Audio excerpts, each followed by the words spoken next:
Dan alhamdulillah pagi hari ini kita sudah bersama Ustadz Taufik untuk sesi pertama atau seri pertama kajian fikih kontemporer ini terkait dengan manhaj fatwa, Ustadz ya.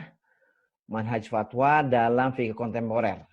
Jadi bagaimana para ulama menggunakan manhajnya ya, ketika menyikapi permasalahan-permasalahan fikih kontemporer, dan aplikasinya paling itu yang paling penting. Nanti aplikasinya seperti apa ya, kita ingin dalam kita beribadah, bermuamalah, semuanya atas dasar basirah, atas dasar pengetahuan ilmu, sehingga kita beribadah dengan itminan ya, bukan hanya ikut-ikutan, ada dasar hukumnya, ada dasar fikihnya.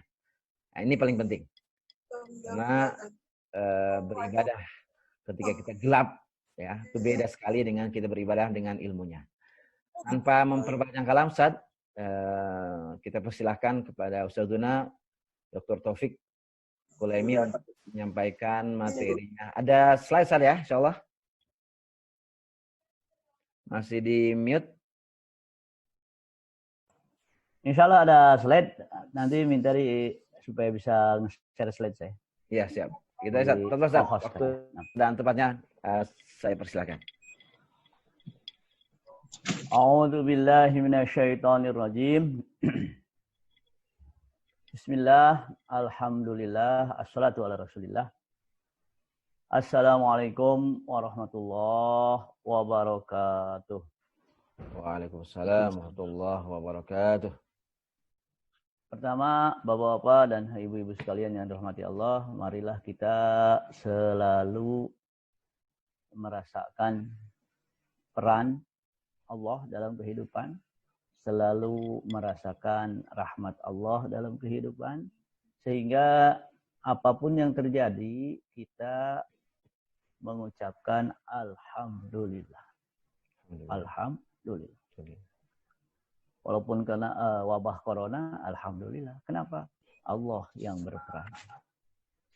Karena bahayanya adalah kalau kita tidak merasakan peran Allah, jasa Allah dalam kehidupan, bisa jadi kita tergerus ke dalam pemahaman PKI. Gitu. Jadi bahayanya adalah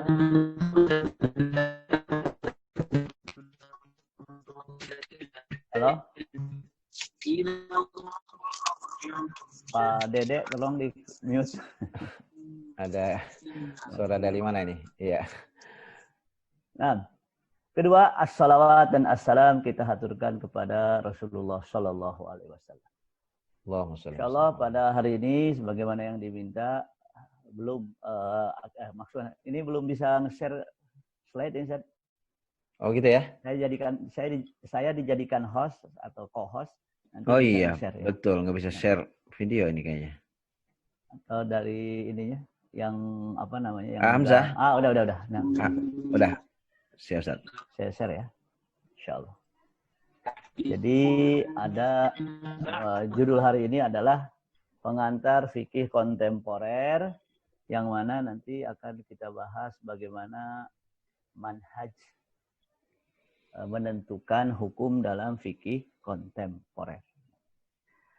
Kalau dalam istilah fikih namanya an-nawazil, fiqhun nawazil, fiqhu an-nawazil. Nawazil, ya. Saya pernah ngajar materi ini ketika ngajar di S2 ya, berbahasa Arab. Kelasnya di Libya, tapi yang mengadakan UMS. Jadi Bapak-bapak yang saya hormati, sebagai pengantar, kadang, kita tidak terlalu perhatian dengan permasalahan fikih, sehingga yang terjadi kita melakukan sesuatu atau mensikapi sesuatu, beda ya, melakukan dengan mensikapi, tidak ala basirah. Tidak ala basirah. Tadi betul disebutkan. Qul hadhihi sabil adu ilallah ala basirah. Ala basirah itu ilmunya harus pasti gitu. Sebagai contoh gini, kita memang mengalami permasalahan dalam hal ini. Sering sekali kita ketika ada satu kelompok mengatakan ini haram, kayaknya kalau dibilang haram mantap gitu. Akhirnya kita ikut-ikutan mengharamkan. Kontradiktif dengan peran kita di tengah masyarakat. Sebagai contoh ya, sedikit saya sebagai contoh.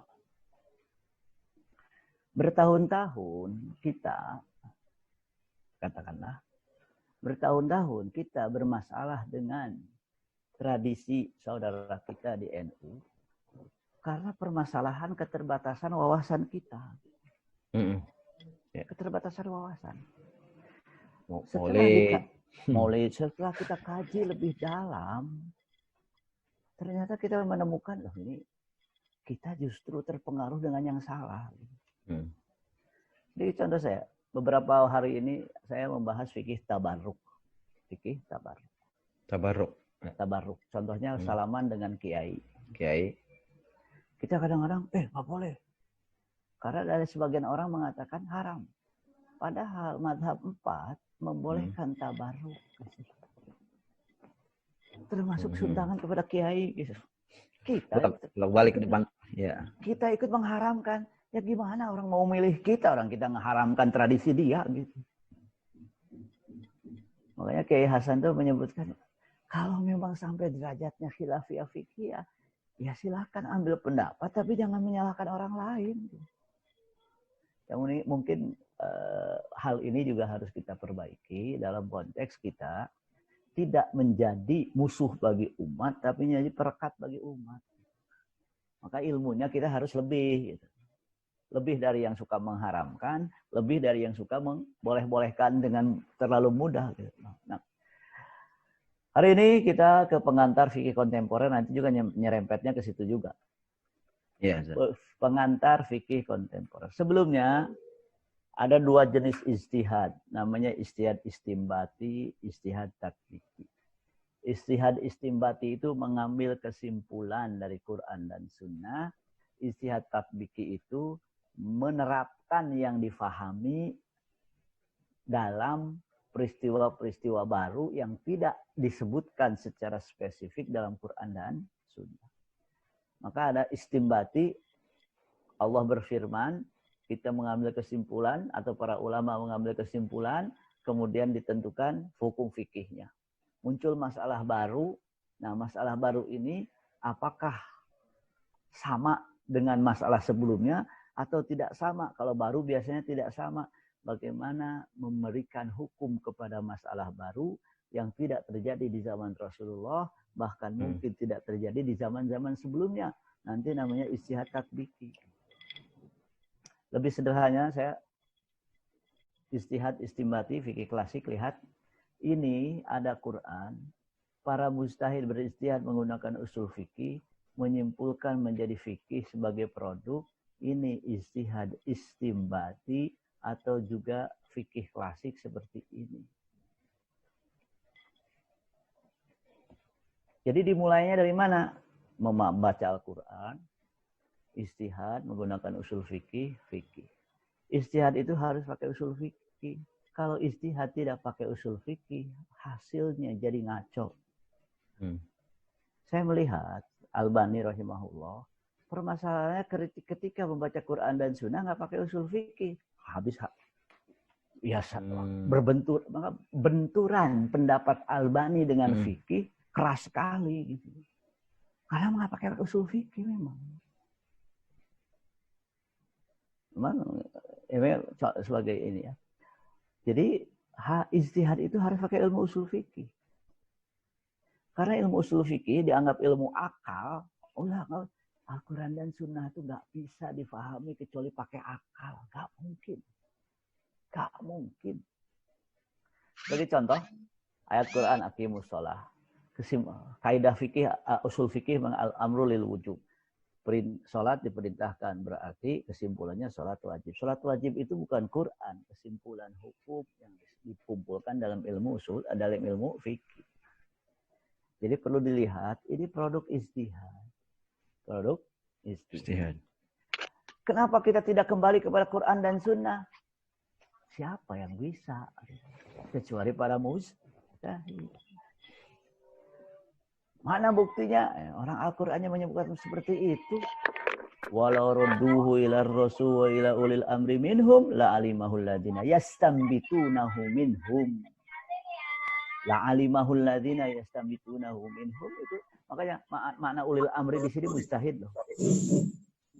Jadi tidak bisa disebut ulil amri kalau nggak mustahid.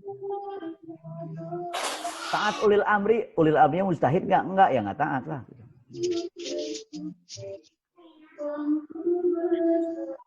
Kayaknya masih ada yang jadi unmute nih. Iya, saat ini kelemahannya online gitu, Ustaz.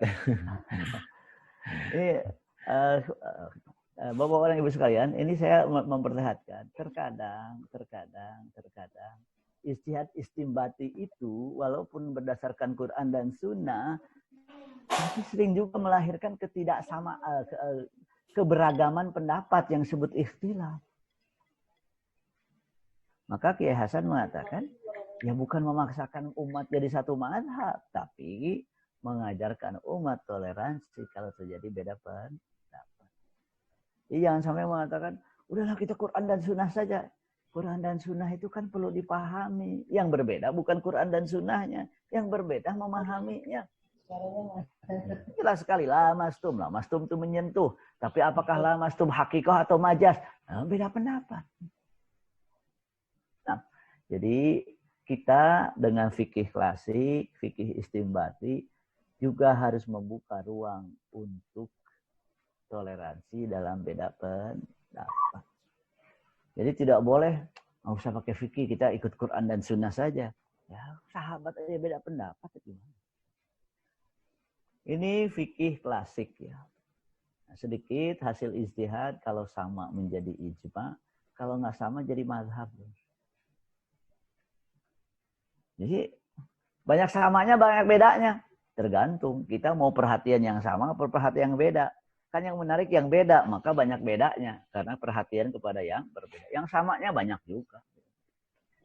Jadi jangan heran lah dalam fikih klasik banyak juga beda pendapat. Kemudian, bagaimana sekarang fikih kontemporer? Ustaz, ini ada masukan dari peserta. Mungkin bisa didekatkan lagi mikrofonnya atau apa? Mungkin ada beberapa yang kurang jelas katanya. Oh gitu? Halo? Ya, siap. Ya. Apa, Ustaz? Ya, jazakallah. Baik, Ustaz. Nah, sekarang kita lanjut ke fikih kontemporer.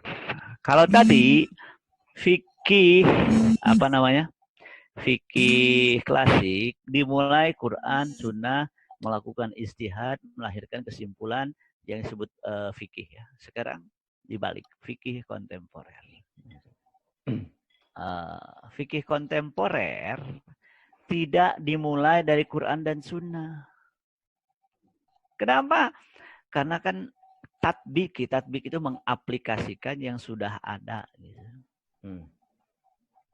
Di mana dimulai fikih kontemporer? Dimulai dari deskripsi, bahasa Arabnya at-tasawwur. At-tasawwur dulu. Contoh misalkan, katakanlah demokrasi. Apa sih demokrasi?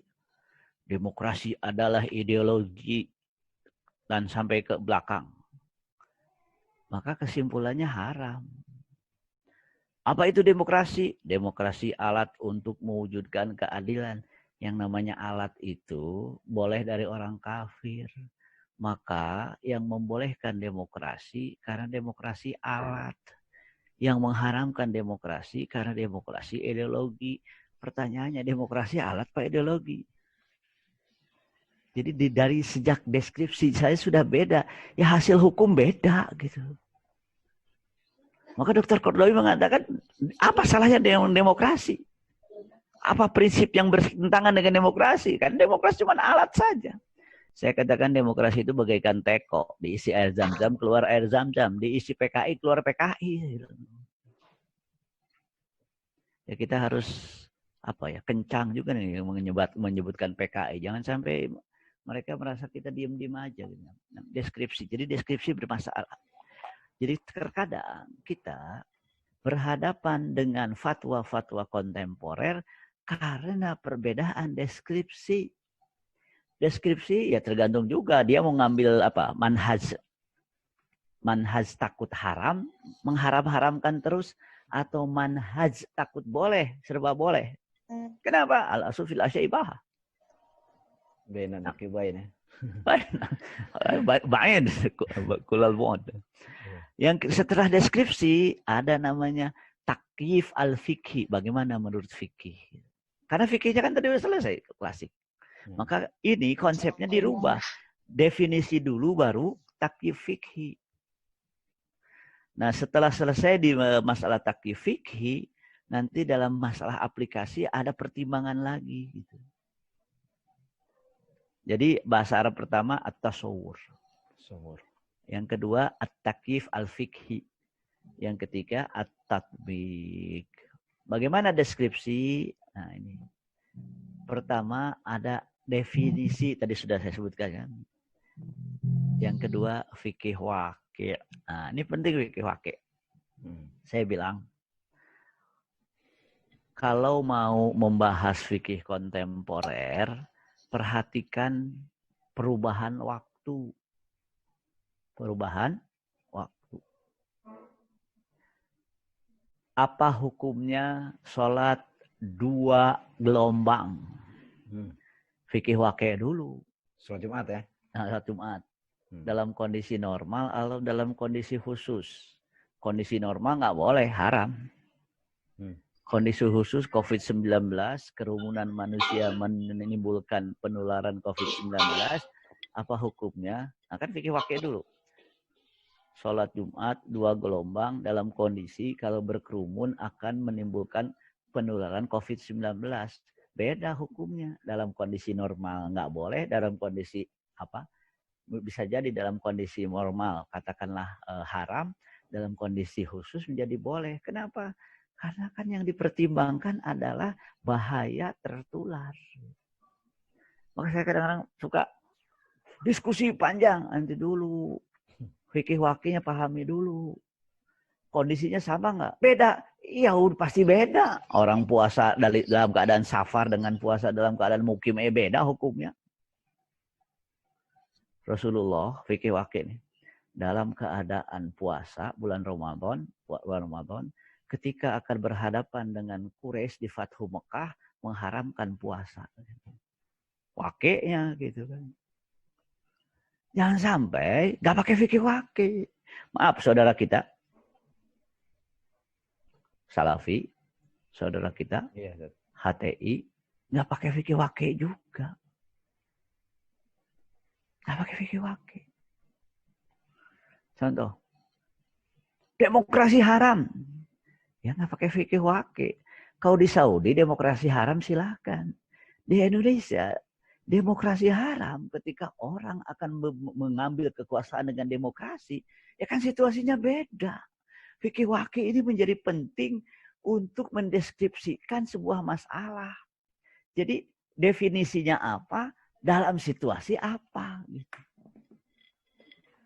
Nah ini kadang-kadang, ikhwah juga sama kadang-kadang. Kok begini? Makanya. Saya Dewan Syariah agak bingung juga nih menjelaskannya. Kenapa?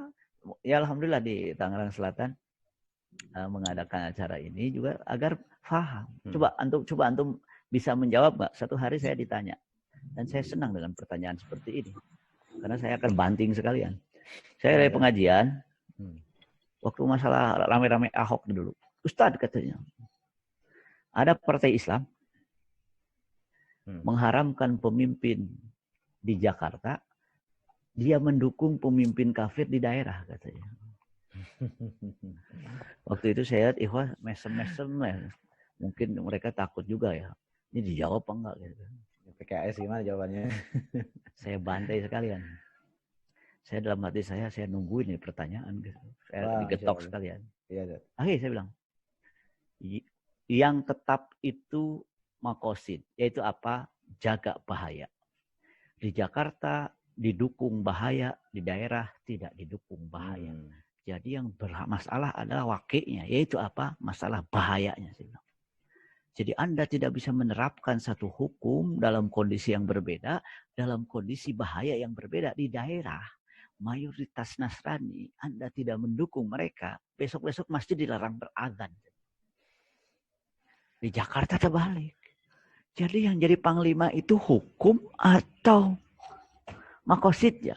Makosid. Oh, habis gitu saya lihat ikhwah senyum lebar. Rasanya hari ini menang. Gitu. Ada jawabannya, Ustaz. Ada jawabannya. Jadi Fafila dalam hal ini, kita ini memakai manhaj sangat hebat sekali. Cuman kadang-kadang kitanya nggak pede gitu. Diharamkan sedikit udah goyang. Ilmunya kurang, Ustaz. Jadi pertama deskripsinya apa? Definisi itu sertakan situasi yang ada. Saya kayak tadi. Apa hukumnya? Kan itu. Pakai masker dalam sholat. Wakinya dulu sebutin. Dalam kondisi COVID-19 wajib. Dalam kondisi normal makruh. Ya, ada larangan, Ustaz ya. Ya. Apa hukumnya? Soft. Ini masih ada yang berbicara. Ini memang mengganggu sekali ya, Ustaz. Aduh. Pak Muhbudi kayak nih. Muhbudi saya. Ya, Bapak-bapak yang saya hormati, lihat. Apa hukumnya soft tidak? Ya, jarang kayak sekarang nih. Direnggangkan, Ustaz ya. Ya, harus wakilnya disebutin dalam kondisi COVID-19. Kalau wakil yang nggak disebutin jadi salah hukumnya. Apa kondisi hukumnya? Normal gitu ya? Normal atau dalam COVID. Nah, kalau normal ya nggak boleh, harus bukan nggak boleh ya. Sunnahnya itu karena dalam fikih tidak sampai derajat wajib, tidak sampai syarat sunnah. Maka sekarang imam nggak sunnah kalau sawu sufu vakum, ya gimana mau sawu sufu vakum? Saya pernah salah juga. Saya jadi imam sawu sufu vakum, nggak boleh sawu sufu vakum. Kenapa? Dalam COVID-19 nggak pakai sawu sufu vakum. Fikih wakilnya itu harus jelas. Fikih wakil. Makanya jangan sampai ini saya kadang-kadang sedikit. Ada apa namanya? Ya sama juga ya, seperti orang yang menganggap politik itu sesuatu yang haram dalam agama gitu. Saya lihat subhanallah. Kenapa? Ya kan kita harus lihat wakilnya. Di zaman jihad tidak ada, di zaman perebutan kekuasaan melalui jalur politik, maka tidak benar untuk mengatakan tidak berpolitik gitu. Fikih wakilnya kemana? Gitu. Fikih wakil. Jadi menjadi penting menyebutkan definisi, setelah itu menyertakan situasi yang menyertainya seperti apa. Karena situasi itu berpengaruh sekali dengan yang namanya Ibu Lilis. Ibu Lilis Lestari. Ya, boleh. Sudah mute. Jadi, hadir rahimakumullah. Jadi ini, yang selanjutnya setelah definisi jelas, masuk lagi tidak serta-merta. Nanti ada saya jelaskan fikih tanzil, dalil syariatnya bagaimana kira-kira yang mirip dengan keadaan tadi definisi dan wakilnya. Mirip. Dalil syariatnya apa? Quran, sunnah, dan lainnya. Dilihat juga dari kaidah-kaidah fikih diolah. Jadi bukan Quran dan sunnah saja. Maka saya kadang-kadang tolong Ustadz sertakan Quran dan sunnahnya. Nah, kan ada kaidah fikih, dalil juga banyak. Kemudian masalah semisal at-takhrij ala aqwalil fuqaha. Kira-kira zaman dulu para fuqaha pernah mengalami situasi yang sama atau tidak? Sehingga ketika mereka beristihad, ya kita samakan saja dengan pendapat mereka.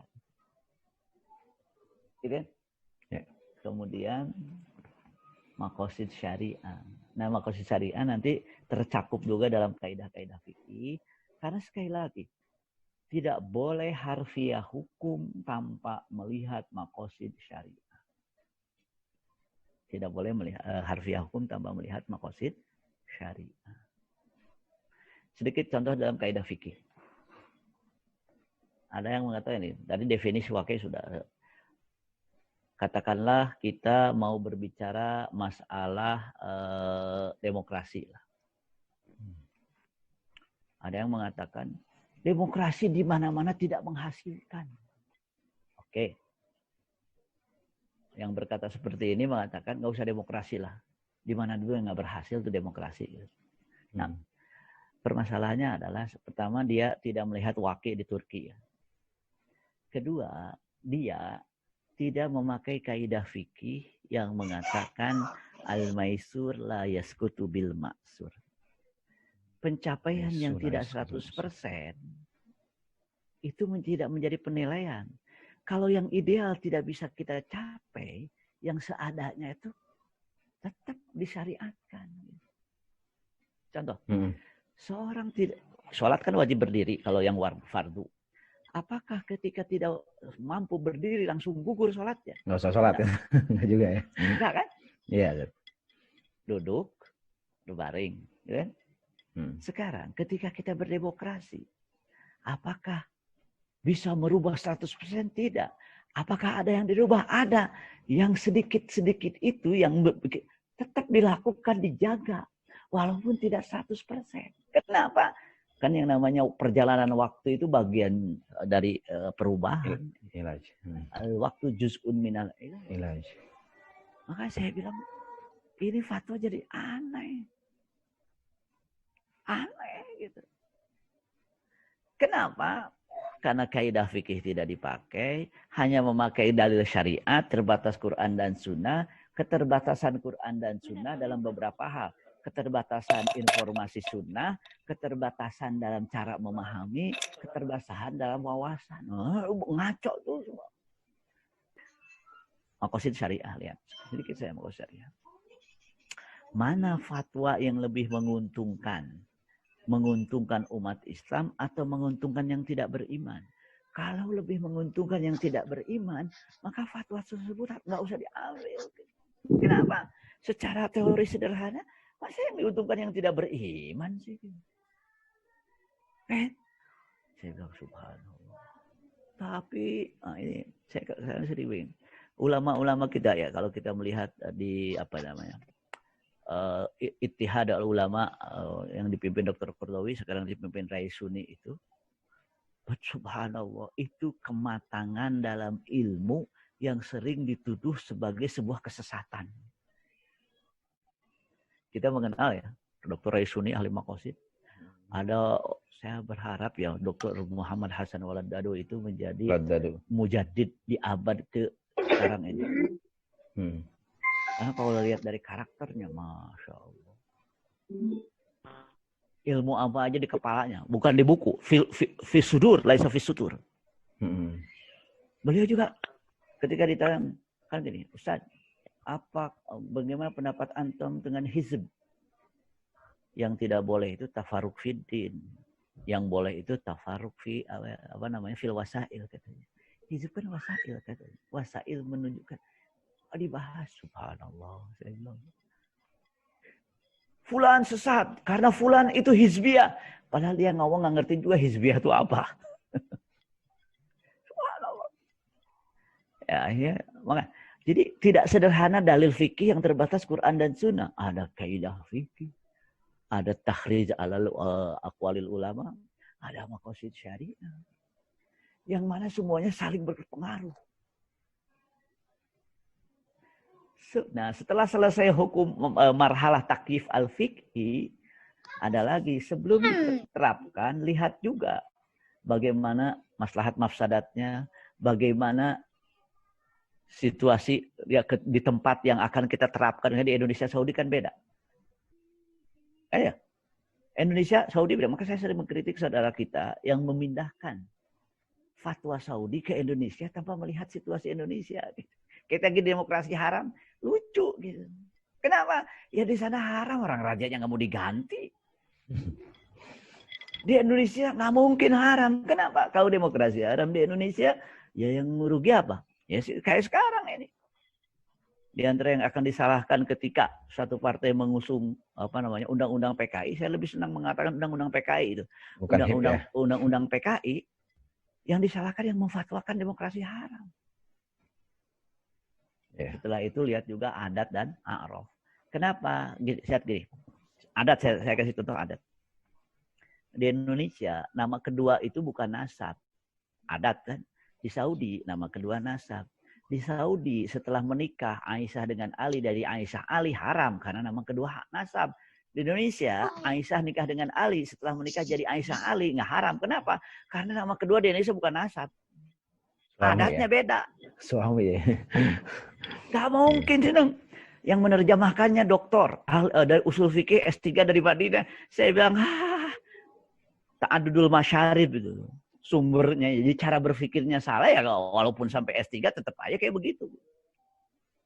Maka ini komponen-komponen yang ada berpengaruh terhadap fatwa kontemporer.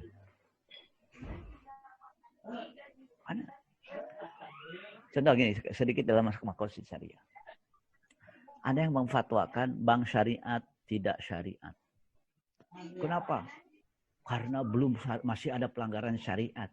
Lah kan tadi mengatakan al-maisur la yasqutu bil ma'sur, yang seadanya itu tidak ada rotan akan terjadi, yang seadanya itu tidak kita tinggalkan untuk mewujudkan sesuatu yang ideal.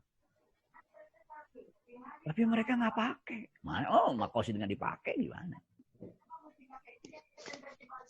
Kemarin subhanallah, saya kan ngajar di Tazkiyah. Kemudian kemarin kuliah dari rumah juga sama kayak begini.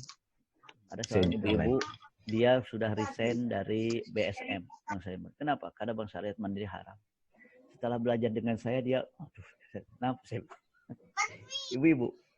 BSM, Syariah. BSM. Yes. Syariah. Selama ini, saya udah keluar dari BSM, saat karena waktu itu saya sudah mengatakan BSM haram. Tapi lihat seperti ini, apakah saya salah kemarin mengharamkan, sekarang membolehkan? Saya bilang, subhanallah. Yang aneh lagi, saya sampaikan di Tazkiyah itu, semester 1 dengan Dr. Irwandi, Bank Syariat haram, semester 2 dengan saya, Bank Syariat halal. Tapi banyak yang saya mari kita gunakan parameter akal kita dalam konteks kita memahami wakil, kita memahami makosid. Kalau kita nanti ada fikih prioritas, fikih tawazun dan lainnya, mana yang lebih bijak sih? Adalah bahaya mengharamkan bank syariat, kemudian berbisnis tanpa riba, modal orang kafir. Maaf, saya ketemu dengan orang, saya pegang dana 1 triliun per kabupaten untuk bisnis syariat tanpa riba. Uang siapa? Orang kafir. Kalau mikir, bahaya mana? Pakai bank syariat yang di tangan orang muslim yang difatwakan haram, atau pakai modal mereka yang orang kafir? Itu kan pertimbangannya berbeda. Nah, kembali, jadi bapak-bapak dan ibu-ibu yang saya hormati, langkah fatwa itu tidak sekedar Qur'annya apa, sunnahnya apa, enggak. Banyak juga. Siapa yang mengajarkan kaidah fikih? Quran dan sunnah. Siapa yang mengajarkan makosid syariah? Quran dan sunnah. Ini semua diajarkan dalam Quran dan sunnah. Maka langkah-langkah seperti ini bukan bertentangan dengan Quran dan sunnah. Justru yang ngajarinya Quran dan sunnah. Nah, sedikit saya singgung kalau dulu, ini menjadi wawasan yang sosialisasikan di partai kita tentang manhajatul ijtihad. Hampir mirip dengan tadi, bukan mirip, memang sama sih. Masalahnya apa, fikih wakilnya apa, tadi sudah. Fikih nususnya apa, tidak selesai. Lihat makosidnya apa. Nanti pertimbangan. Ada muwazanah, ada aulawiyat, ada ma'alat. Setelah itu ditentukan melalui fikih tanzil, baru keluar fatwa, bayan, dan qoror. Nah, kan ada alasan, kita nggak paham. Maka kalau nggak paham, jangan protes dulu. Yang bahaya kan nggak paham protes. Langsung bikin partai.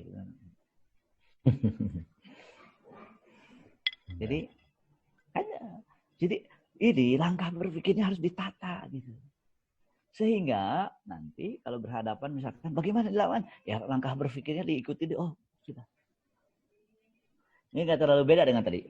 Jadi siapa yang mencetuskan muwazanah kita? Aulawiyat kita, ma'alat kita, ulama-ulama kita ya. Ittihadul ulama al-alamin. Nah, ada rahimakumullah. Saya kira ini nggak usah ini. Saya hanya ingin membahas fikih tanzil saja.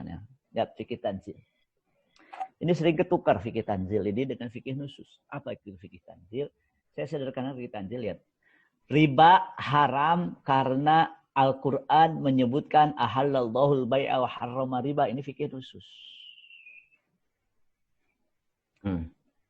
Bunga bank nggak ada dalam Quran dan Sunnah. Apakah bunga bank haram? Apakah bunga bank termasuk riba? Ini fikih tanzil. Menerapkan hukum haram terhadap bunga bank adalah fikih tanzil, bukan fikih nusus. Dalam bahasa usul fikihnya disebut tahqiqul manat. Tahqiqul manat.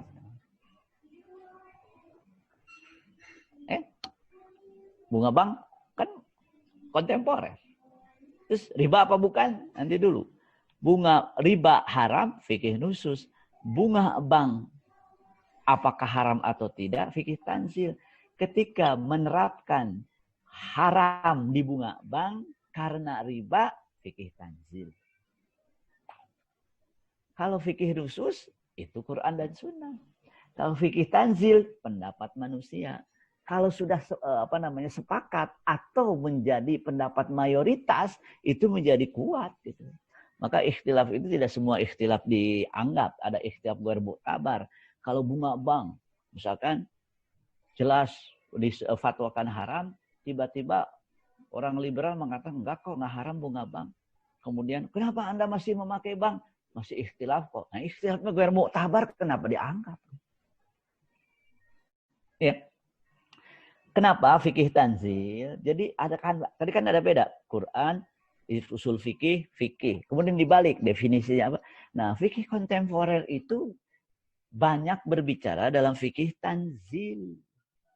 Contoh, apakah fatwa yang mengatakan bahwa top up OVO dan mendapatkan diskon riba fikih nusus? Bukan. Itu fikih tanzil.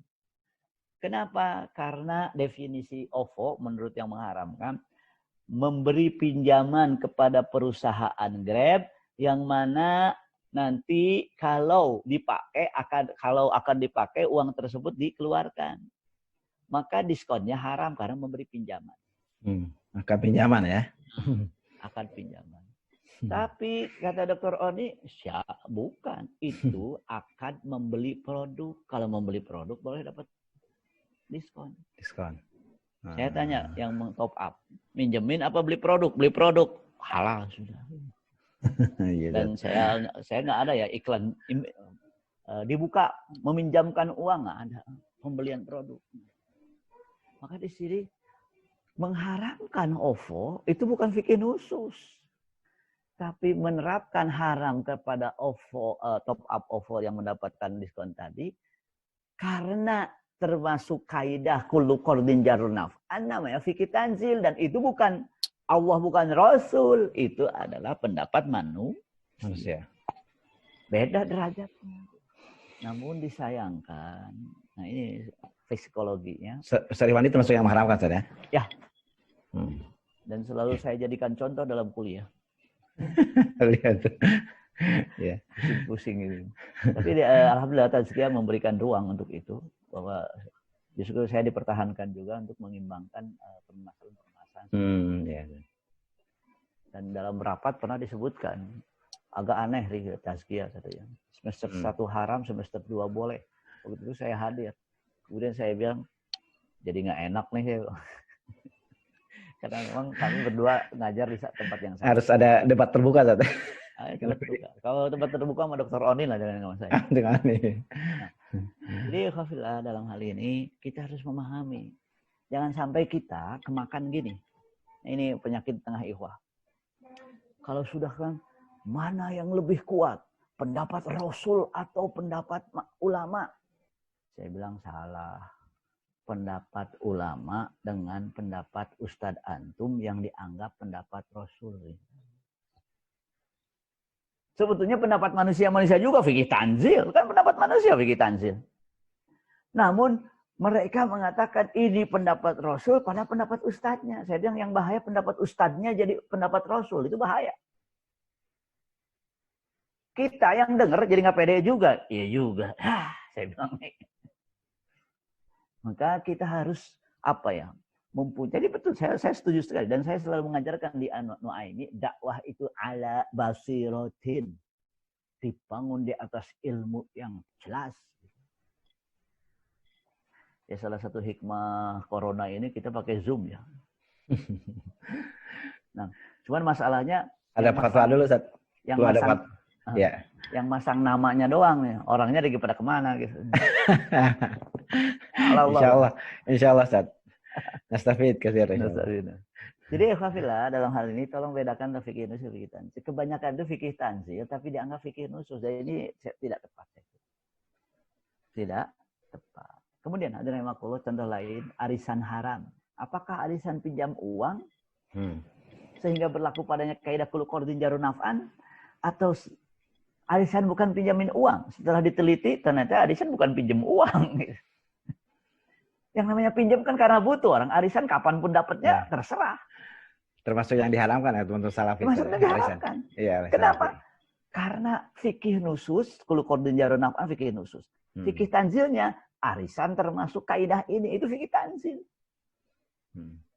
Dan tidak termasuk hadis. Karena kan menilai termasuk atau tidaknya itu bukan pendapat hadis, bukan pendapat Rasul. Hanya pendapat manusia yang boleh ditentang. Kalau pendapat Rasul nggak boleh ditentang. Tapi jangan menganggap pendapat ustadznya jadi pendapat Rasul.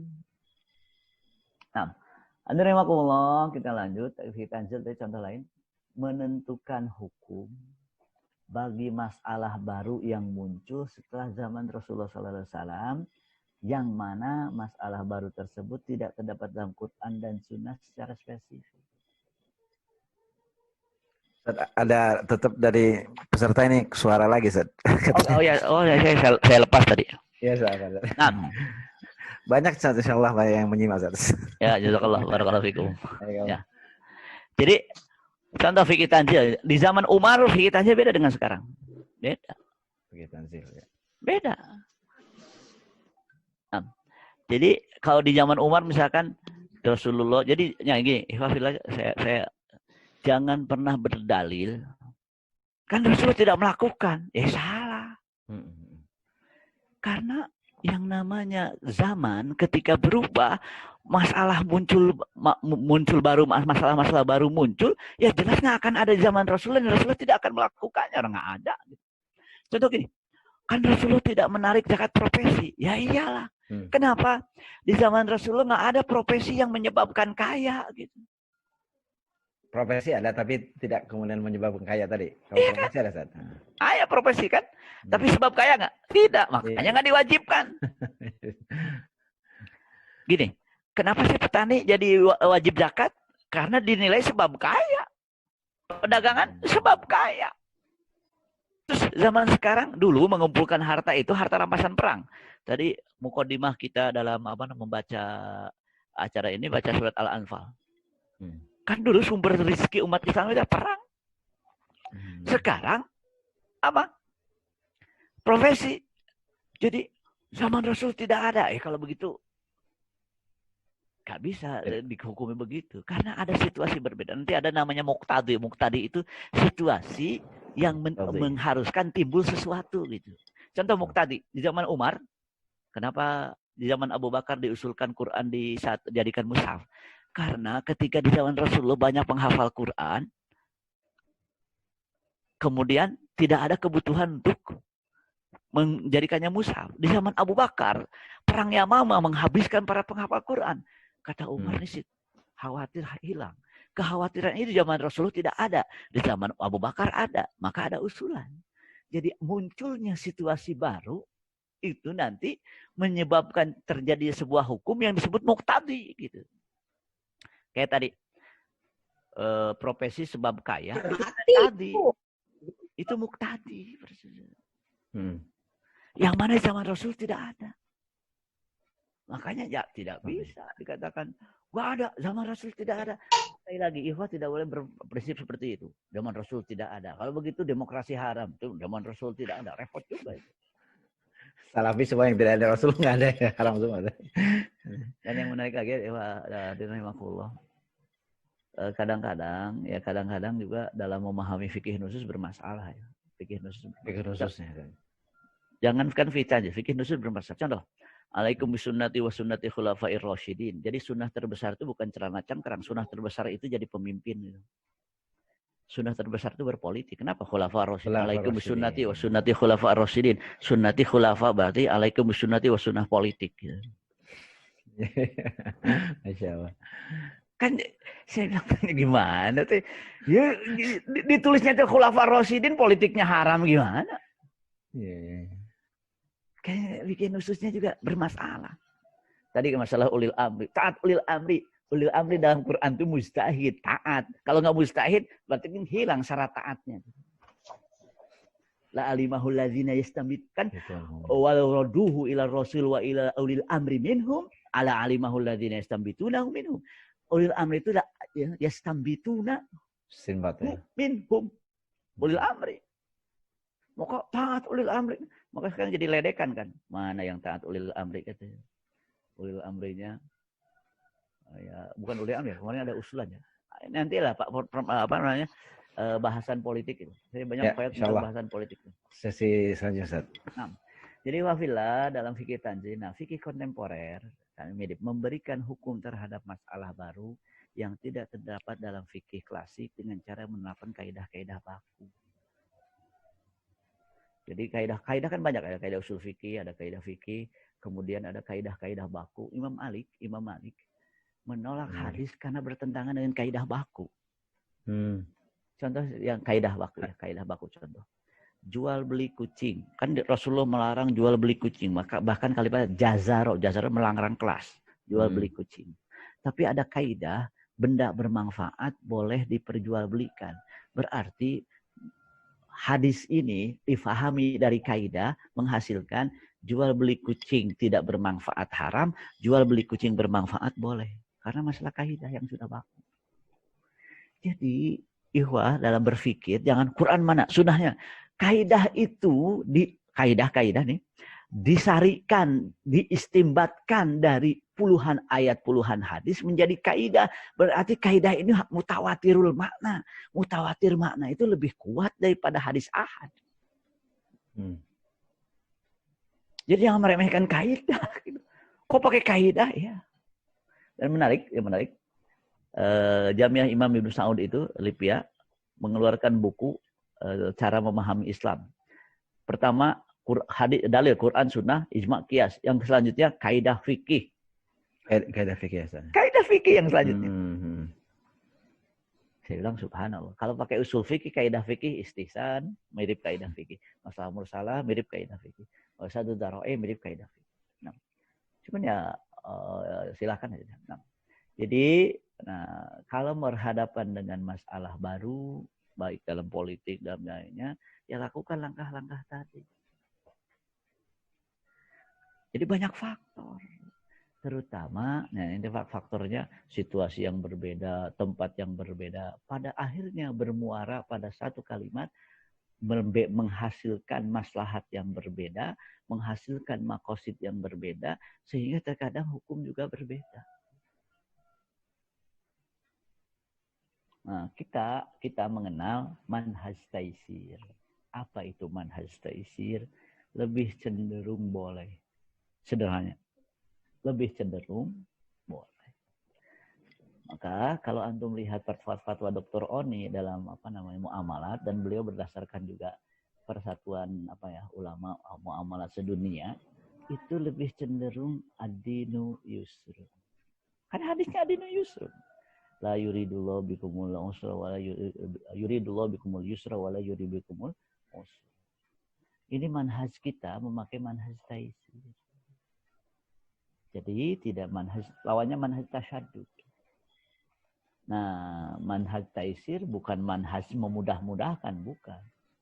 Semuanya berdasarkan langkah-langkah fikih, langkah-langkah fatwa yang sudah ditentukan oleh para ulama. Nah, kemudian dirahmatullah, Ya kalau kita contoh satu persatu, asuransi ya masukkan ke tadi.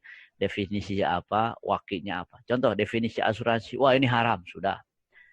Wakinya bagaimana? Nggak ada yang lain. Kalau nggak ada yang lain, beda lagi dong. BPJS katakan. Sebenarnya BPJS secara konsep asuransi halal. Secara konsepnya. Kenapa? Karena menyelenggarakan negara tidak bertujuan untuk keuntungan. Nah, konsepnya ta'awun. Tapi yang jadi masalah, ada beberapa hal komponennya menjadi haram. Di antaranya bank yang mengelolanya ada bank haram. Kemudian juga masih ada denda yang katakanlah denda yang bersifatnya haram. Karena denda ada yang bersifat tidak haram. Kalau begitu asuransi haram. Nanti dulu jangan difatwakan dulu. Lihat wakinya. Nggak ada yang lain. Oh, gimana nggak ada yang lain? Orang Indonesia kalau sakit bukan gara-gara penyakit. Gara-gara mikirin biaya berobat. Kan prinsip di Indonesia apa? Daripada ketahuan sakit, mendingan nggak tahu sakit. Yeah. Kayak corona sekarang. Ya, daripada diperiksa sakit. Allah ya. Kenapa Allah ya? Pusing juga dua-duanya. Ala kulihal, jadi sebelum dipatuakan asuransi haram, lihat situasi dulu. Topiknya bagaimana? Oh, ini keadaan begini-begini. Maka sebetulnya haram karena darurat dibolehkan sampai ada pilihan BPJS yang halal. Iya. Kira-kira lebih bijak begitu? Enggak, haram, titik, buang. Terus bagaimana sakit? Tawakal ala Allah. Ya, tawakal ala Allah kayak begitu. Contoh, bagaimana kerja di bank konven. Kalau yang satu, haram, keluar, tawakal ala Allah. Kalau Dr. Oni dibagi kerjanya apa, posisinya apa. Kalau posisinya direksi, jangan dulu. Kenapa? Masalah umat Islam bisa habis gara-gara direksinya orang yang tidak beriman. Yang kedua, posisinya apa? Yang ketiga, kalaupun tidak ada, tolong cari dulu kerjaan seimbang baru keluar. Kenapa? Masalahnya tidak punya penghasilan, parah lagi. Gitu. Daripada penghasilannya buat orang lain, kita jadi susah. Kenapa? Cari pekerjaan yang layak, setelah itu baru keluar. Jadi jangan langsung keluar, miskin, copret, cerai, anaknya wah, nggak memakai makosid sama sekali. KPR, misalnya, saya pernah Ustaz di audit Pertamina.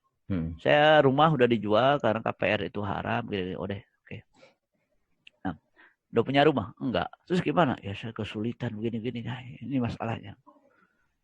Kan bisa dikonversi kemana? Ke KPR syariat. Bisa. Oh, tapi prakteknya masih haram. Ya udah, nggak usah ngikuti pendapat pribadi, ikuti pendapat siapa? MUI. Saya bilang selama MUI ngasih cap label syariat, ikuti. Kenapa? MUI. Ibu Norma. MUI itu bukan kumpulan orang bodoh yang berfatwa. Apalagi sekarang. Kita perlu mendukung MUI itu. Yang kabarnya kalau tidak digubris mau mengadakan masyiroh. Al-masyiroh itu apa? Besar-besaran. Aksi damai. Gitu. Aksi damai. Siap-siap aja. Nah, saya mendahului sebelum terjadi nih. Apa hukumnya aksi damai berkerumun dalam kondisi COVID-19? COVID-19 itu tidak boleh berkerumun, jaga jiwa. Tapi kalau berkerumun jaga agama lebih tinggi daripada jaga jiwa. Maka berkerumun untuk menuju demo karena masalah PKI itu wajib dan boleh melanggar protokol kesehatan COVID-19. Gitu. Allahu Akbar. Apalagi masalahnya agama kita yang terancam. Gitu. Iya. Ini harus siap-siap juga fatwa itu, Ustaz. Nanti ada saya bilang yang sebelah itu nakut-nakutin kan? Hah? Iya. Saya dahuluin. Iya, Ustaz. Jadi ada makulo kredit emas. Ini hari Selasa besok saya ditanya, "Ustaz, apa judulnya?" Fikih emas. Kenapa? Ini kan masalahnya kredit emas masalah apa? Kontemporer juga. Ini gimana kredit emas? Nah, lihat wakilnya gimana? Wakilnya emas bukan alat tukar. Wakil zaman Rasulullah emas alat tukar. Emas alat tukar. Ya. Kalau begitu apa hukumnya kredit emas yang bukan alat tukar? Tanya, ilat emas riba apa? Alat tukar. Kalau emasnya tidak alat tukar, bagaimana? Kalau begitu fatwa MUI kredit emas boleh karena yang dikredit bukan alat tukar. Kalau yang dikredit emas alat tukar berarti haram. Kalau yang dikredit emas bukan alat tukar berarti tidak haram. Bagaimana emasnya batangan dari Antam? Ya kan bukan alat tukar. Ibu SR. Jadi alhamdulillah. Jadi fikih wakilnya beda. Ada yang mengatakan gini, enggak, emas itu disebutkan dalam hadis, berarti ini melanggar hadis. Nah, itu bukan, itu pemahaman ustadz yang jadi hadis. Kalau emas itu menjadi sebab hukum, ilat hukum, nanti antara rupiah dengan emas beda. Emas ilatnya emas, rupiah ilatnya alat tukar. Pertukaran beda ilat itu boleh kredit. Dua-duanya boleh. Saya bilang subhanallah. Ya, kalaupun beda pendapat silakan. Yang tidak boleh adalah merasa mengharamkan itu lebih hebat daripada membolehkan. Padahal terjadi kesalahan. Ya, saya sering memakai kalimat kesalahan. Ada yang mengatakan, antum jangan pakai kalimat kesalahan. Lah yang namanya beda pendapat jelas pakai kalimat kesalahan. Kalau nggak pakai kesalahan ya nggak beda pendapat. Itu gimana sih? Gopay, OVO tadi sudah. Ini masalah beda definisi gitu. Definisi. Masalah beda definisi. E-money juga. Kan e-money dulu. Lihat pertama kali keluar e-money haram. Tapi karena dibutuhkan boleh sampai keluar e-money bank syariat. Sekarang ada e-money bank mandiri syariat. Maka ganti semua jadi bank mandiri syariat. Belum saya nih.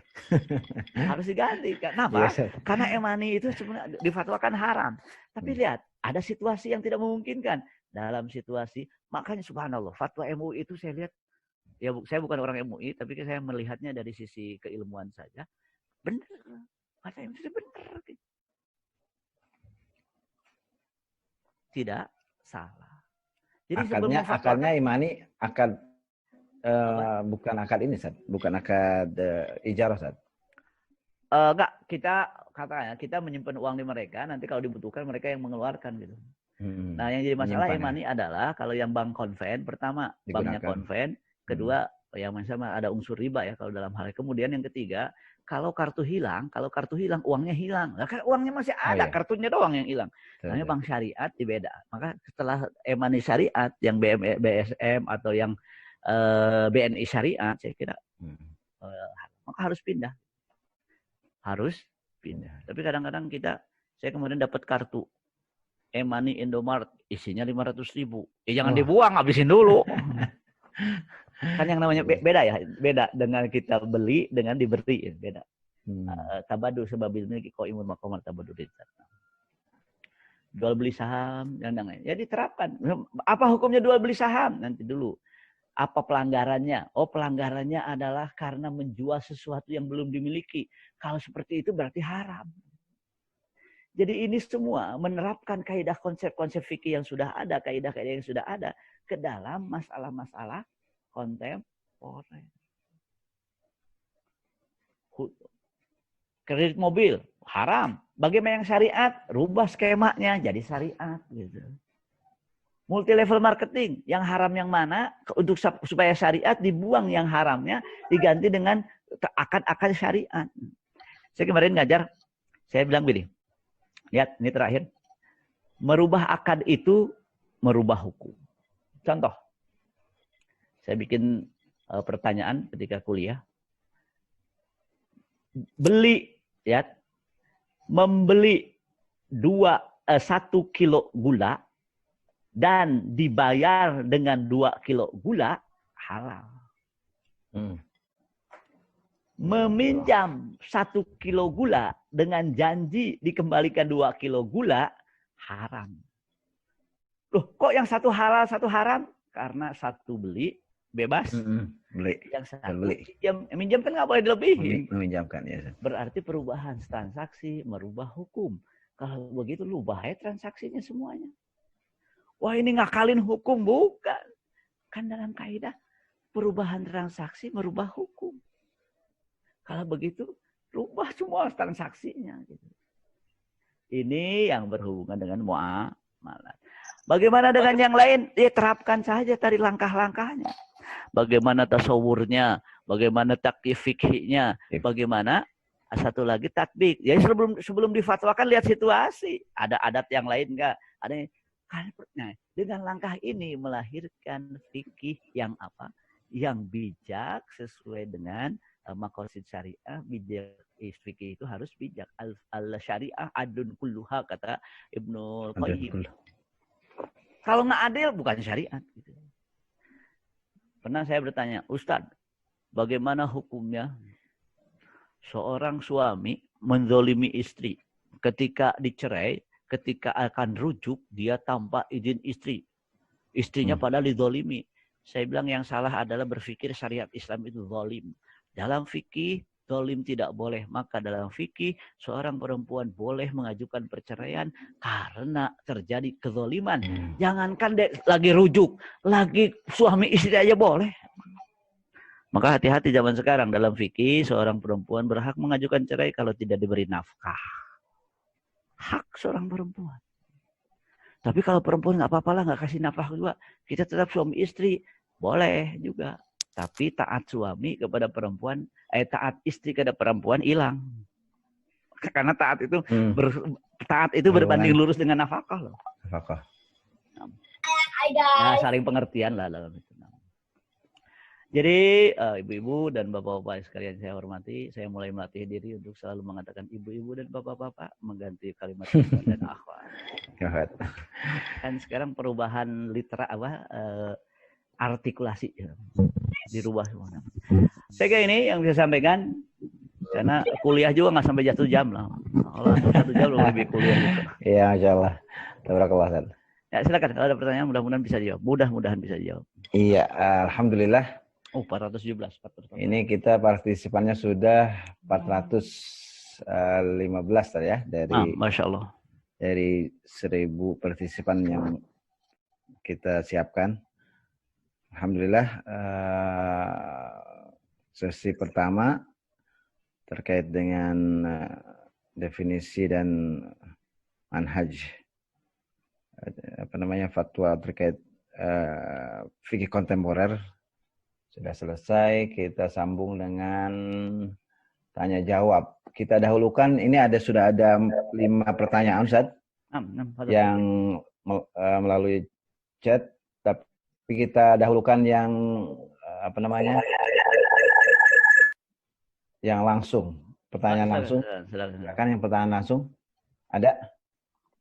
Assalamualaikum Ustaz, dengan Dr. Syarif. Waalaikumsalam warahmatullahi wabarakatuh. Betul, Dokter. Allah, Ustaz Taufik, Ibu Kofir, karena minta keadaan fikih kontemporer. Suaranya nggak jelas ya. Ini Ibu Mega dimatikan dulu. Yang lain selain yang bertanya mungkin boleh dimatikan dulu, di-mute dulu. Ya. Dokter. Ya. Taufik, karena ingin bertanya tentang fikih kontemporer yang berkaitan dengan negara saat ini, Ustaz. Ya, silakan. Pertama, bagaimanakah fikih kontemporer saat ini ketika kita bicara ada suatu negara yang dahulu kita kenal terminologi ada kafir zimmi, kafir harbi, lalu perjanjian bilateral. Apakah kita saat ini dalam keadaan negara yang bisa disebut negara yang punya posisi tawar sehingga kita bisa dikatakan melindungi kaum yang lemah. Tapi kalau kita di sini harus melindungi kaum yang lemah, sementara kita tidak boleh melakukan pembelaan terhadap kaum muslim di negara lain. Jadi tata kelola bernegara, fikih kontemporernya nih, mana negara-negara yang disebut negara Islam yang kuat, berdaulat, lalu yang kafir zimmi, kafir harbi, lalu keadaan di internal kita sendiri nih, cara pandangnya gimana saat sehingga kita tidak terus-terusan berkutat di narasi bahwa yang minoritas harus dilindungi, tapi kita sendiri sekarang terzolimi karena katanya kita sekarang adalah negara yang sedang kuat, jadi emang harus melindungi yang lemah. Meskipun ternyata yang kuat sendiri dizolimi sama yang lemah. Posisi-posisi struktur kita dibandingkan di zaman Rasul, Ustaz, fikih kontemporernya. Jazakallah, Ustaz. Afwan mungkin kalau kurang jelas. Assalamualaikum. Assalamualaikum warahmatullahi wabarakatuh. Langsung aja, Ustaz. Ya. Ini memang menjadi menarik ya, menjadi menarik karena di Indonesia ini fenomenanya kalau menguntungkan yang tidak beriman, wah dipakai. Kalau merugikan yang beriman, yang tidak beriman nggak dipakai. Gitu. Jadi kalau konsep negara, nih lihat konsep negara dalam fikih, saya katakan dalam fikih, orang mukmin sepakat bikin negara. Ada orang kafir di situ, kafir dhimmi. Gitu. Jadi konsepnya itu kaum muslimin bergabung dalam sebuah negara. Gitu. Makanya al-imamah al-uzma, makanya disebut khilafah. Nah, sekarang kalau itu konsepnya dalam fikih, bagaimana dengan Indonesia? Orang kafir sepakat dengan orang Islam, bikin negara yang nggak disebut sebagai yang dalam fikih. Maka saya meragukan ini ulil amri apa bukan. Jadi konsep ulil amri itu sendiri tidak bisa diterapkan kepada kepala negara Indonesia. Gitu. Gak bisa. Makanya saya membuat fikih ulil amri. Memang secara, kenapa saya katakan secara fikih? Karena kan fikih, banyak masalah fikih juga tidak diterima oleh Indonesia. Ya nggak usah baper. Oh fikih bilang begitu. Ya memang nggak semuanya kok fikih diambil gitu. Gitu. Nah, sekarang bagaimana kafir dhimmi? Bagaimana ada kafir dhimmi? Orang pemimpinnya juga konsepnya nggak sama kok. Iya, Ustaz. Jadi hukumnya udah berbeda lah. Maka la yungkaru taghayyur ahkam bi taghayyur azmanul makan. Lihat perubahan waktu, apakah sama dalam definisi? Makanya dalam fikih itu ada definisi dulu. Kalau sudah tidak sesuai definisi, nanti hukumnya juga berbeda. Jadi tidak bisa kafir. Kalau sekarang bugot, ya gimana bugot? Orang urusannya juga bukan seperti itu kok. Jadi banyak sekali hukum yang berkenaan dengan katakanlah bernegara yang tidak bisa diterapkan dalam konsep Indonesia gitu loh.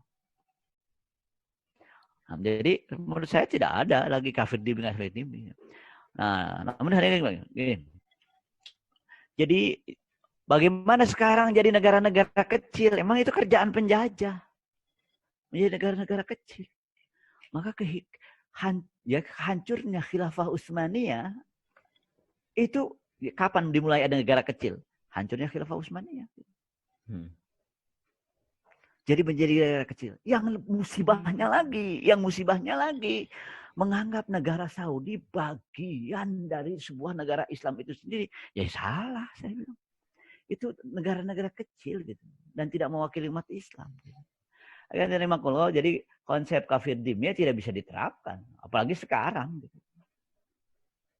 Tidak bisa diterapkan. Makanya secara umum kadang-kadang gini, kalau ada hukum menekan yang beriman, menguntungkan yang tidak beriman, diambil sudah. Tapi kalau ada hukum yang sebaliknya, menguntungkan yang beriman, menekan yang tidak beriman, dia jahal, tidak mau diperhatikan. Nah ini juga saya lihat termasuk dalam Ghazul Fikri.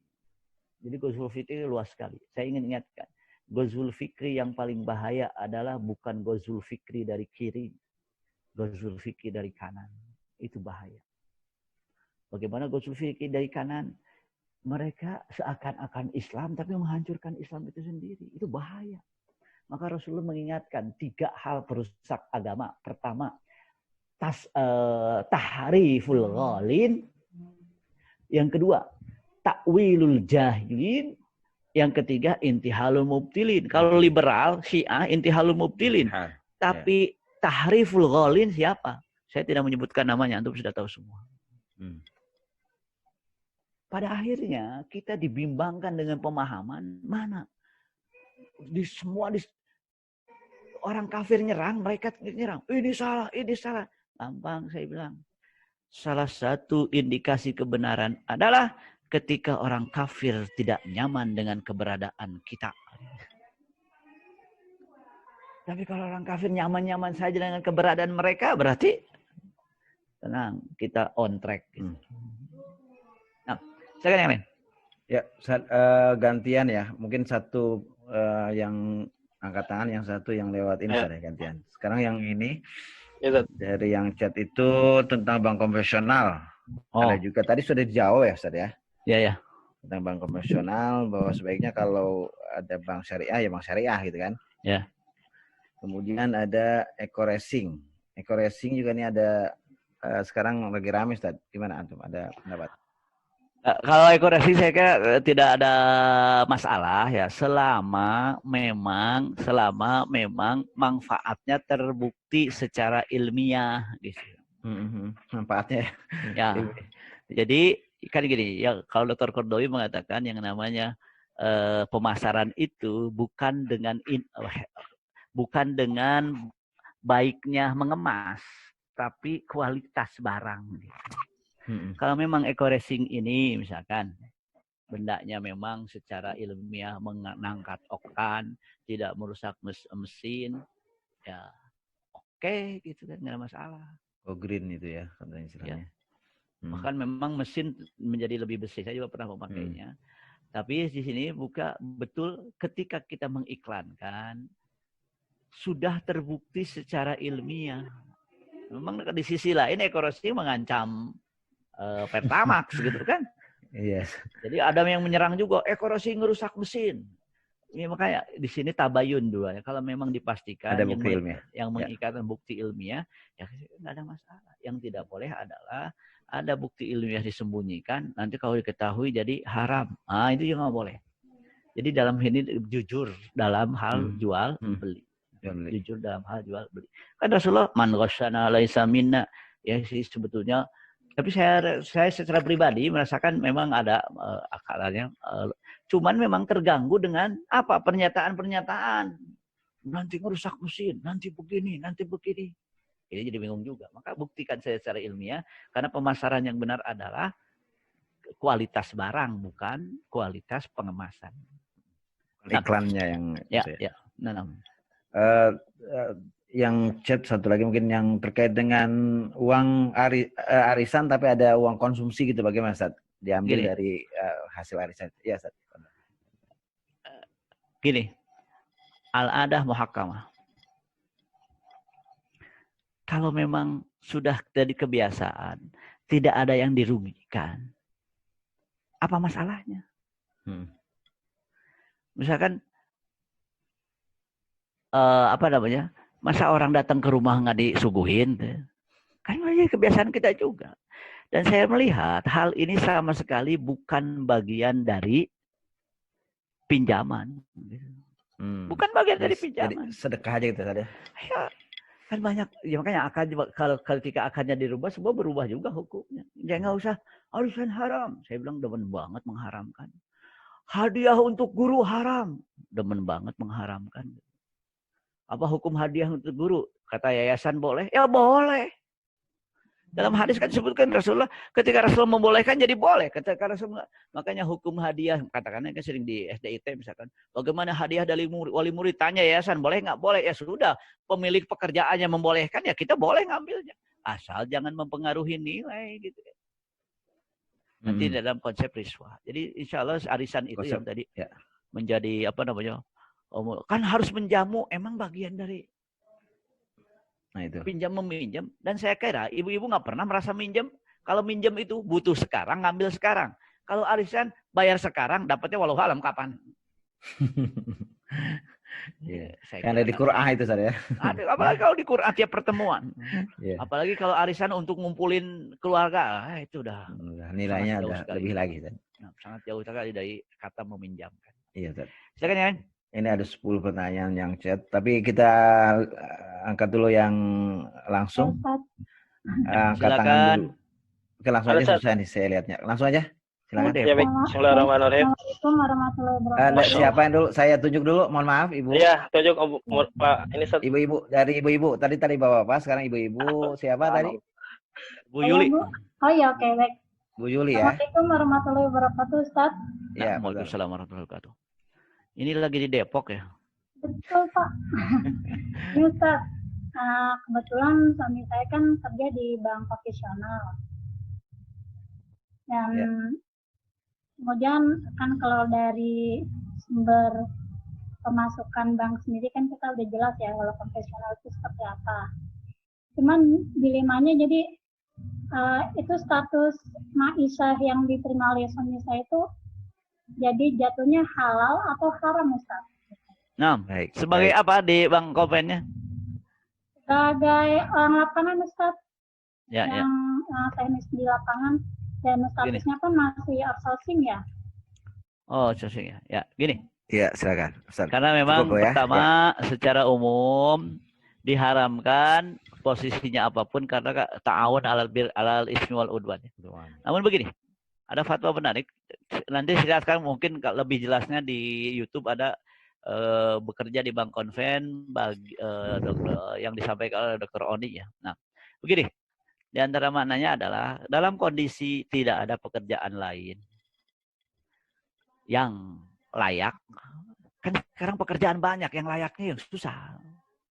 Nyapu jalanan juga pekerjaan, nggak layak maksudnya, nggak cukup gitu. Kalori banyak masukinnya. Nah, jadi kalau sudah mencapai pekerjaan yang layak, resign sudah. Jadi yang berprinsip saya tawakal Allah, nanti dulu kerjaan susah, bisnis susah, sudah.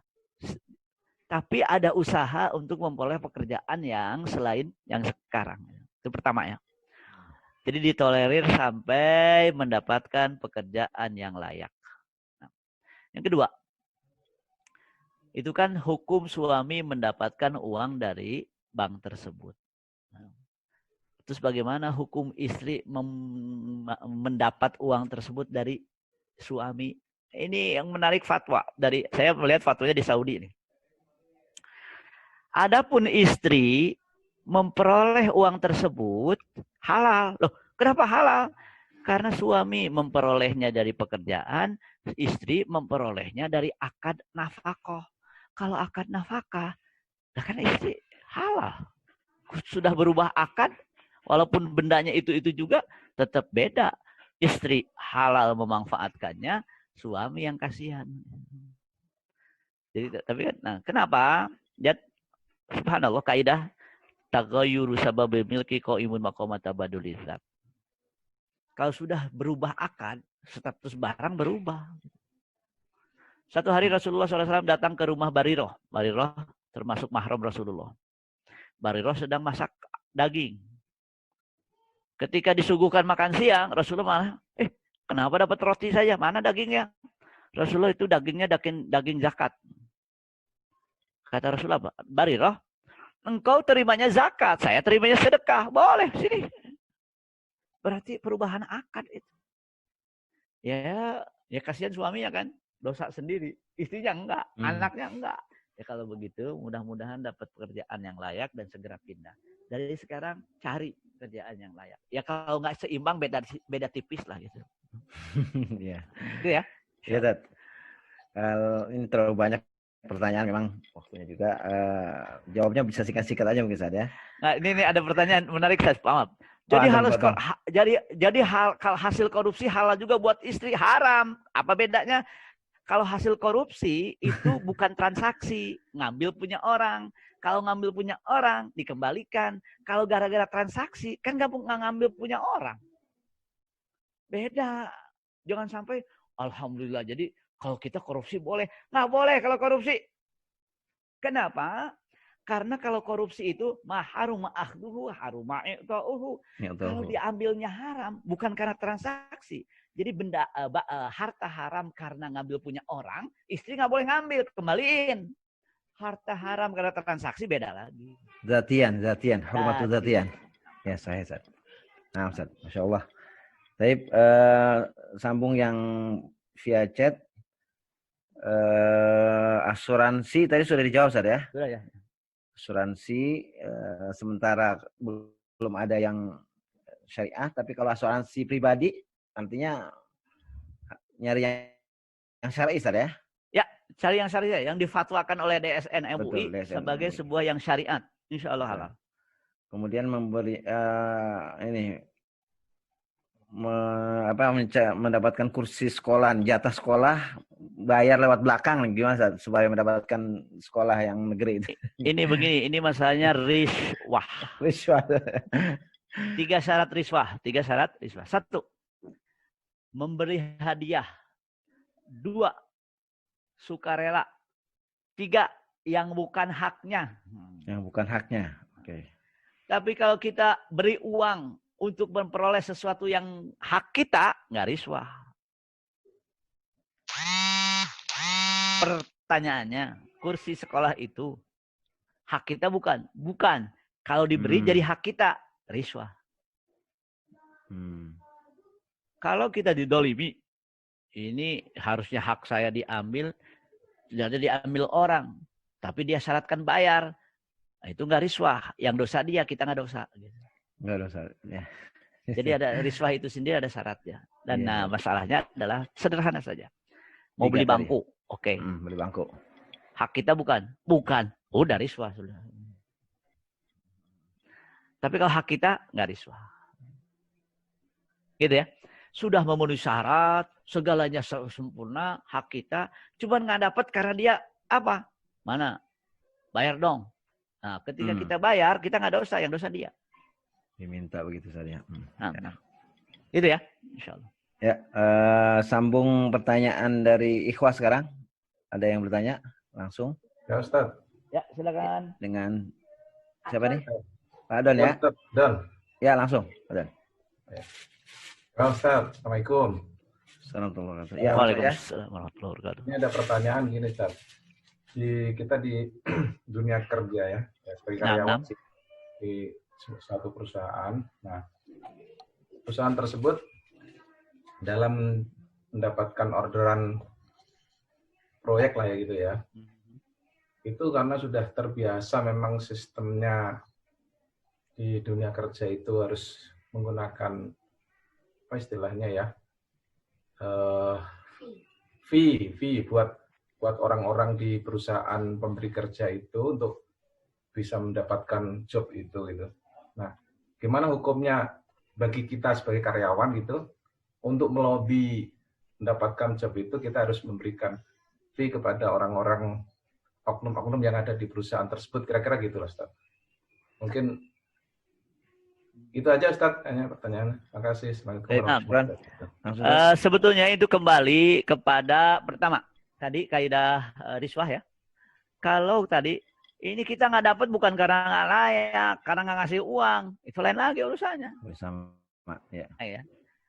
Nah, apalagi ya, katakanlah dalam kondisi sekarang ini memang dunia usaha sudah kayak begitu, nggak mungkin kita udah dapat. Ada pertimbangan begini. Kalau sudah membudaya seperti itu dan kita tidak bisa menghindarinya, permasalahannya jadi umumul balwa. Sesuatu yang tidak bisa dihindari. Apa pertimbangannya? Lihat. Ini kalau begini kita apa? Kita ancur-ancuran semua. Yang beriman nggak akan mungkin dapat orang begitu semua. Maka pastikan kita ini memang layak untuk dipilih. Permasalahannya hanya satu. Permasalahannya hanya satu. Yaitu apa? Karena oknum tadi tidak mau memberikan kecuali yang apa? Yang memberikan fee kepada mereka. Atau sekalian ya rubah transaksinya. Saya lihat di dalam bukunya Dr. Oni dirubah transaksinya di antaranya. Untuk apa? Untuk ini dan ini. Jadi ada transaksi yang dirubah sehingga menjadi tidak haram. Namun pastikan dulu bahwa kita itu berhak mendapatkannya. Sehingga keluar dari riswah. Gini, ada dalilnya yang menarik. Satu hari Rasulullah SAW keluar dari rumah. Kata Rasulullah kepada Umar, barusan keluar dari rumah saya orang-orang yang membawa di ketiaknya api neraka. Kata Umar, Rasulullah kenapa dikasih? Gini, saya sudah bilang sama dia, kalau saya kasih ini kamu ke neraka. Kalau saya masih minta lagi. Kemudian kata Rasulullah, udah saya kasih. Jadi kalau orang sudah keterlaluan pengen ke neraka, ya dikasih jalan aja sekalian. Maka tadi, apa hubungannya dengan riswah? Lah kan dia yang meminta untuk haram, bukan kita. Dia yang memaksa kita membuat haram gitu. Ya udah kasih aja. Ente yang bersikeras. Nah, coba lihat dalam saya kira rujukannya saya lihat dalam konsep riswah dalam sebuah buku yang ditulis oleh Dr. Oni Syahron. Gitu ya? Ya, Ustaz. Jadi pastikan bahwa kita memang layak dalam hampir sama tadi sebetulnya. Kemudian kita lihat di chat ini saya catat terkait dengan jual beli dinar atau Ya. dirham yang sudah ada, tapi yang online Ustaz, bukan yadan biadin Ustaz. Seperti apa Ustaz? Begini, memang insya Allah saya bikin fikih emas ya kan gini. Ada dinar, ada dirham. Dinar berarti emas ya? Ya Ustaz. Jual beli dinar, permasalahannya apakah dinar yang diperjualbelikan adalah alat tukar atau bukan, atau emas yang diberi nama dinar? Di Indonesia bisa nggak transaksi pakai uang itu? Nggak bisa. Belum bisa. Berarti bukan alat tukar. Maka kalau bukan alat tukar, boleh diperjualbelikan secara kredit, boleh diperjualbelikan secara online. Karena masalahnya bukan alat tukar. Kembali. Oh, tapi kan emas. Oke. Kalaupun ilatnya emas, sesungguhnya kalau ilatnya emas, sesungguhnya nanti antara emas dengan rupiah beda ilat. Rupiah ilatnya alat tukar, emas ilatnya emas. Kalau dua benda beda ilat, itu boleh tukar menukar nggak cash, lebih. Contoh, rupiah ditukar dengan beras. Beras ilatnya makanan, rupiah ilatnya alat tukar. Kan boleh lebih, boleh nggak cash. Seperti itu nanti antara emas dengan apa? Rupiah. Gitu ya. Jadi dalam hal ini boleh. Dan DSN membolehkan. Kredit emas boleh, asal bukan alat tukar. Yang kedua, bagaimana tidak cash?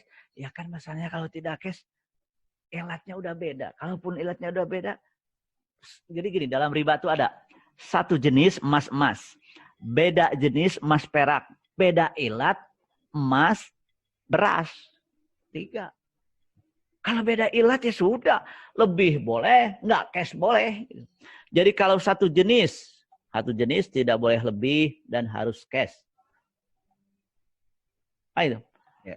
Kalau beda satu jenis tadi ya, beda jenis rupiah dengan dolar, boleh lebih, rupiahnya lebih, dolarnya sedikit, kemudian harus cash. Harus cash. Kalau beda ilat, beras dengan rupiah, itu boleh lebih, boleh nggak cash gitu. Ya, sekarang kalau katakanlah emas ilatnya emas, rupiah ilatnya alat tukar, itu boleh lebih, boleh tidak cash gitu. Tidak cash. Nah, jadi seperti itu. Jadi boleh lah, ya bisa di online. Siap. Satu lagi nih, ini ada kalau Uli Amri nanti sekarang Fiqh Daulah aja Ustaz ya. Nanti kita ada pembahasan khusus tentang Fiqh Daulah. Di sini ada buku menarik saya ini diberi oleh sebelah teman. Atau mungkin sebetulnya bukan dibeli ya. Dia lupa buku itu di saya nggak diminta-minta ya. Hukumnya itu. Pepatah Arab mengatakan al-ashab fi'ranul kutub katanya. Tiba-tiba buku hilang, ambil temannya. Ya. Gini, al-akhlaq asyasi fil Quran wa sunnah. Al-akhlaq asyasi fil Quran wa sunnah. Memang itu dibahas masalah ulil amri seperti apa. Sampai dibahas kapan pemimpin boleh dijatuhkan. Wah, Masya Allah. Ada juga. Ya, nanti aja Ustaz ya. Masih banyak pertanyaan ini. Sekarang di sesi selanjutnya, pertanyaan yang langsung. Silakan dari ibu-ibu.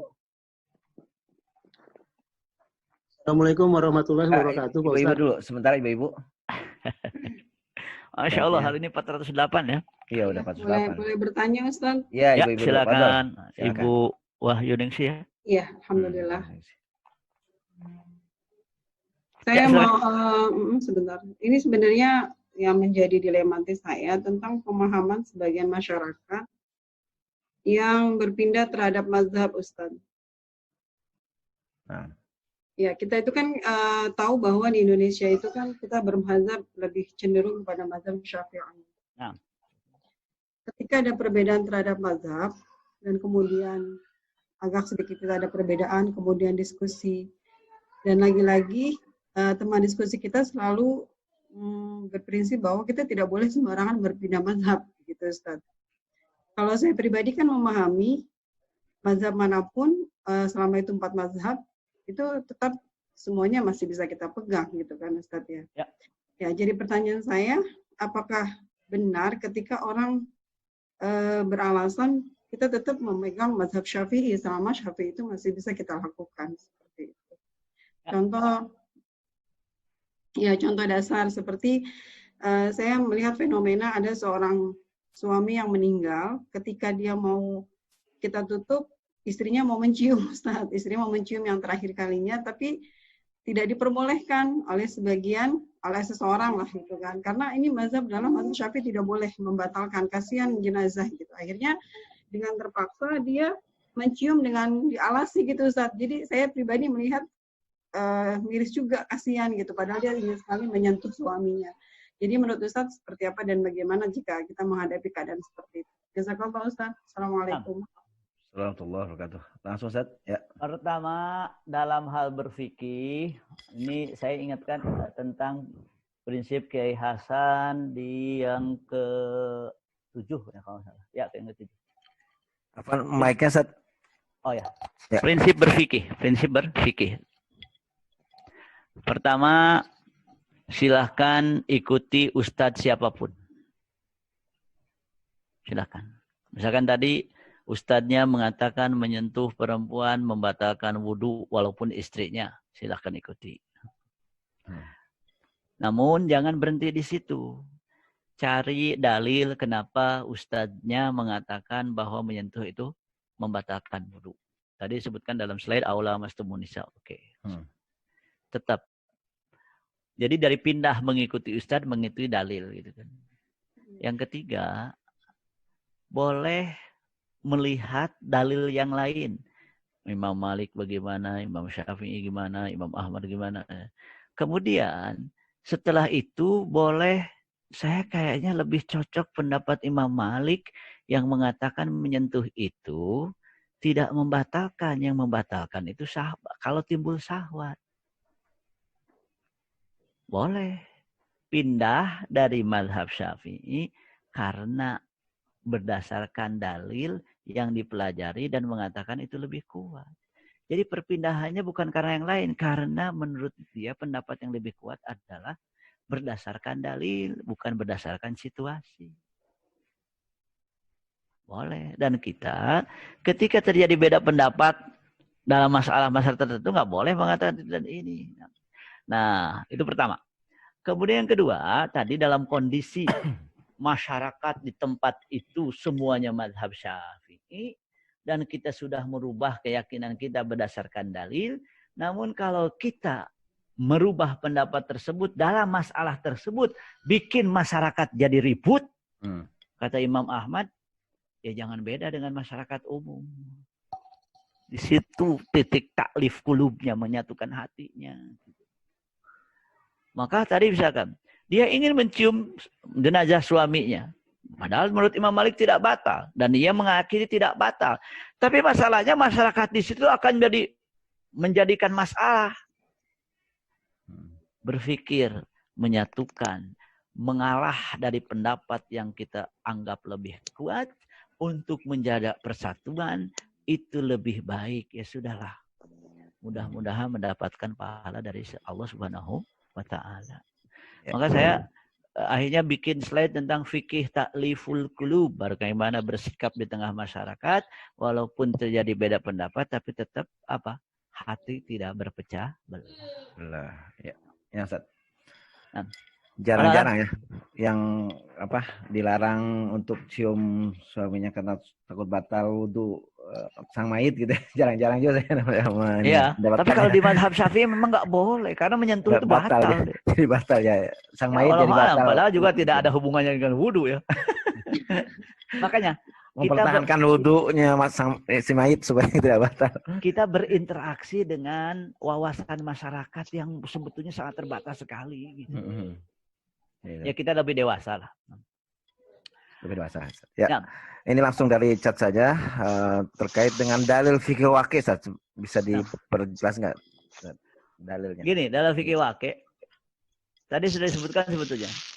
Rasulullah Shallallahu Alaihi Wasallam ketika sedang, makanya saya bikin ibadah dalam new normal. Rasulullah Shallallahu Alaihi Wasallam ketika sedang perjalanan dari Madinah ke Mekah untuk Fathu Mekah. Di perjalanan Rasulullah masih membolehkan tidak puasa perjalanan. Jadi ada yang puasa dan enggak. Ketika sudah dekat, Rasulullah mengatakan, kalian sudah dekat dengan musuh. Tidak berpuasa membuat kalian lebih kuat. Kalau begitu sebaiknya tidak puasa. Tapi kemudian sudah dekat, besoknya akan perang. Rasulullah mengeluarkan perintah. Besok tidak ada yang puasa. Kalian akan perang. Kalian lebih kuat kalau tidak puasa. Enggak ada yang puasa. Fikih wakil apa bukan? Wakil. Wakilnya, Ustaz. Wakil banget. Kenapa? Tapi kan puasa itu berkah. Enggak. Yang namanya puasa mau tidak mau membuat kita lemah. Gitu. Ya kan? Kalau begitu mau perang, kata Rasulullah, jangan ada yang puasa. Pokoknya besok tidak ada yang puasa satupun.